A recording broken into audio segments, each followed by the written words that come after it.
Aquarius.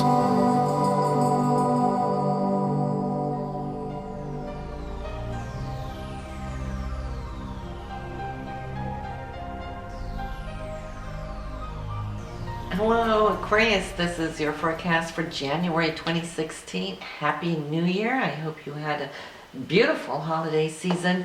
And here this month, it's all about powering up for what is coming in next month at your birthday. So we have the sun, we've got Mercury, we've got the new moon and Pluto in your 12th house. So it's like cocooning a little bit, kind of just gathering your energy because of the whole last year's cycle is now concluding itself in the 12th. So you're recharging your battery and ready to get up and go, because we are going to have a very exciting chart for you in February. But now, as we see, Mercury is going to retrograde there on the 5th to the 25th, and it's going to be in that 12th house. So what does that mean? Well, Mercury retrograde tends to bring people and places from the past back to us. Gives us a second chance to kind of go back over and reminisce over the past, but also to have a second chance to look at opportunities that might have come and gone while Mercury was in direct motion and we were heading down that super highway, not really paying attention to everything. So here it will give us those opportunities back. So definitely a great time to look at it. It being in the 12th house this time, well, it could also be karmic things from the past coming up. So pay attention to that as well, and your dreams, and see what's coming up in dream state, as we filter a lot when we've got planets going on in that 12th. We also have the new moon, which is coming up on January 9th. This will be in the 12th house as well. This is the time when we put down our intentions and write out that abundance check, right? So recall that on the 9th. But the new moon is opening up something here within your consciousness, and I feel it's spiritual, maybe metaphysical. So pay attention to where your thoughts are. Great time to meditate anytime throughout. All of this month is perfect for you, but especially on the 9th, I would like to say, if you could take a little time off, you might just receive some messages or some insights or an epiphany. So those things are really nice to write down in your journal. You will have the sun also conjuncting Pluto in this area. So that's always new beginnings. Any conjunctions are new beginnings when the planets meet up on that very same degree. And Pluto has to do with transformation. Something very deeply felt, and it's in this psychic house. So whatever that is going to be for you, and of course I don't have your personal chart to see where that's going to affect you in your natal chart, but here in your solar chart, the 12th house and in the sign of Capricorn, to me, says that it's something that's really deeply felt intuitively. So, you know, it could be an external event, but it could very well, for you, be an internal event. This is why I'm saying quiet down so you can listen within, right? Then we have Venus. Venus rules love and it rules money for you. This is all going to be in your 11th house, so it's a social month for you. To catch up with friends, make new friends. Whatever new associations that are coming in, I feel could have longevity. Especially the friends that you meet around the 8th when Venus and Saturn are conjunct. Saturn is karma, so maybe, you know, meeting up with friends from past lives, right? Coming in, or somebody that you feel very, can feel close and familiar with. They may come into your life and be a part of your life path down the road. Aside from that, though, Saturn and Venus can also be money coming in and being secured somehow, and then from a group or an organization, or it could be through a close association as friendship as well, which that 11th house is as well. For those of you who might have some patterns out there, I just want to mention that because the 11th house is also the Uranian house for new concepts, new thinking, new ideas, and so forth. And then Saturn securing a money thing here, well, that could be securing a money contract on any new concept. So that too is extremely valid here this month for you. Jupiter is really cruising along in that 8th house, looking out for you and your royalties, your commissions. You have this until late summer, so Jupiter is going to be bringing back some opportunities from next month onwards when she retrogrades. But this month, she's still direct, so that gives you the opportunity to overlook your bank accounts and your mortgages and your investments and whatever stocks that you have. Jupiter wants to expand your potential for growth and return on investments. So I'd say if you need to do some straightening out there, you want to do it this month, because from next month onwards, it's not the best time under a retrograde. Now, Mars, which is your drive, your goals, your ambitions, it's also the men in your life, has been cruising through Libra here in December. And so you've been balancing a whole lot here throughout this last month. Should I do this or should I do that? Maybe I should do both, that kind of thing. Well, that focus, going from balance to direct focus, is taking place from January 4th onwards, when Mars is going to move into the sign of Scorpio. And Mars is the ancient ruler of Scorpio, so it's powerful in this sign. And plus, you know, Scorpio is all about intensity.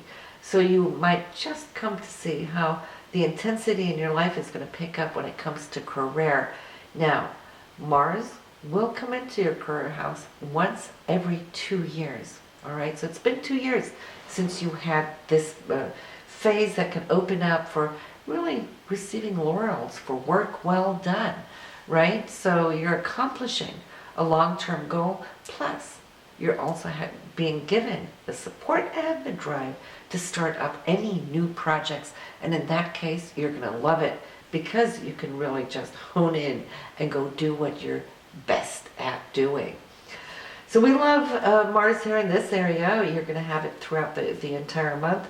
And then, of course, we have here in your second house, Neptune has been there for a while, dreaming up a dream, dreaming up a storm, but you're going to have several years to kind of accomplish that, because the transit is very slow, so there's nothing that you have to speedily do, but it's good because it's laying there like this underlying inspiration, that long-term dream.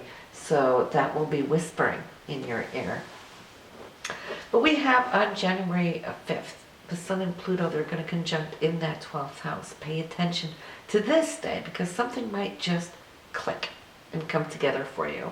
And that could just initiate a new cycle for you, which I feel can really power up. Now, if Mars is your batteries, this is like hooking into, you know, the power plant of new energy. So it's a great day for it. But then we have the 7th and the 8th, where we have a little bit of decision time making. The Sun will be square Uranus, and Venus is going to be square Neptune. So there might be some news, or perhaps something that you've been expecting and hoping for that might not go through, all right? And we always become a little disappointed when expectations don't really live up to it. But it's a fast-moving aspect on the 5th and the 7th. On a worldly basis, as far as world news goes, well, whenever we have Neptune in a difficult transit, then we're looking at the lower aspects of Neptune, and that's where we have their martyrs, and we know what's going on in the world politically. And also, since we have the Sun squaring off on Uranus, which is the rebel, well, we might get some headline news there within this first week. But then it shall pass. Things shoring up, securing itself, new security systems there on the 8th with Venus and Saturn. And then here comes the great news of the month. This is on the 12th and the 13th, when Venus and Uranus are going to trine. So here's not just good news, but it could also be money coming your way. And this could then be from, I feel, well, the 11th and the 3rd house. Definitely news, because the 3rd house brings news, and Mercury is news itself, right? And so it could come from some group or organization, or maybe some collaboration you got going on with a friend, perhaps, or also even could be with a sibling, since it's the 3rd house. But at least the 12th is great, and then on the 13th, the Sun and Mercury both are receiving trines from Jupiter, which is always extremely abundant and generous. Your Jupiter there is in the 8th house, so maybe that's a payout, maybe some investment payout, or maybe there's a bonus or some royalties, news of it. But money related, it definitely can be. And it's something you deserve. I feel it's something you've worked for, so this is now harvest time coming in. On the 17th, don't splurge at all. Venus and Jupiter are square. That's when we go out and buy a whole lot of bling, which we think is really beautiful and gaudy at the time we buy it. And then a few days later, we go, what was I thinking? You know, and you'll probably never use it or wear it or whatnot. But, you know, it can be fun, as long as you don't splurge too much. Now, if it's larger items, I would say look at it, step back maybe a couple of days, and then you'll sober down from the transit. And if you still need it, want it, well, then go for it. Then you know at least you're on safer ground. But here's a day that you want to circle in on your calendar for a candlelight dinner. Mars and Neptune are together here doing the dance with a trine. That's super romantic. There's all this energy and passion, and Neptune being very hopeful and spiritual, and Neptune is that higher octave of Venus, so it's kind of like ultra Venus, right? Not only that, but the moon on that day, which happens to be Martin Luther King's day, the moon is trining up on Pluto, Mercury, Jupiter, and the Sun. So we're having a whole alignment with beautiful trines here, both from the Sun and the Moon. So yes, we're jiving, we're feeling good. Mars is in there, so the 18th, do remember that. On the 22nd, Mercury is going to meet up on the very same degree that the Sun was with Pluto there on January 5th. Mercury now will bring news to you, confirmation or feedback perhaps. For you, your Pluto being in the 12th house, Mercury coming in with that conjunction in the 12th house. It's a conjunction 12th house matter, which is more spiritual than out in the practical world. So if you had some breakthrough, some epiphany there on the 5th, and we were talking karma too, right? Well, then you can get a second follow-up on that here on the 22nd. So I'd say it's definitely a month for you to do a little journaling, so that when you read back down the road a few months or even years from now, you'll go, wow, that's right. I had that experience, right? Experiences can come and go so quickly that they're all lost. But when we have them down and reread them, fantastic. But listen, we're going to talk about the full moon.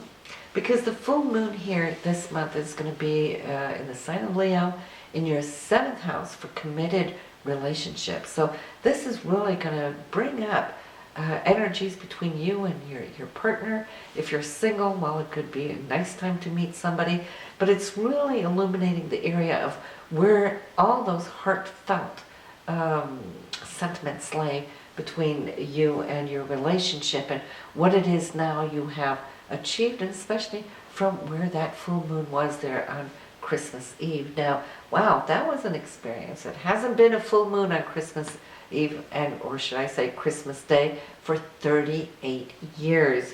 So that was absolutely beautiful, and I hope that all of you up north at least got a beautiful white Christmas. But yes, that is the 23rd, and that is what I have here for you now. And if you haven't listened to your 2016 forecast for the entire year, you'll find it on my channel. I see a lot of you have already been there, but it is definitely worth listening to. And plus, right now, we'll also be uploading the tarot readings to see what the cards are bringing you now in the month of January.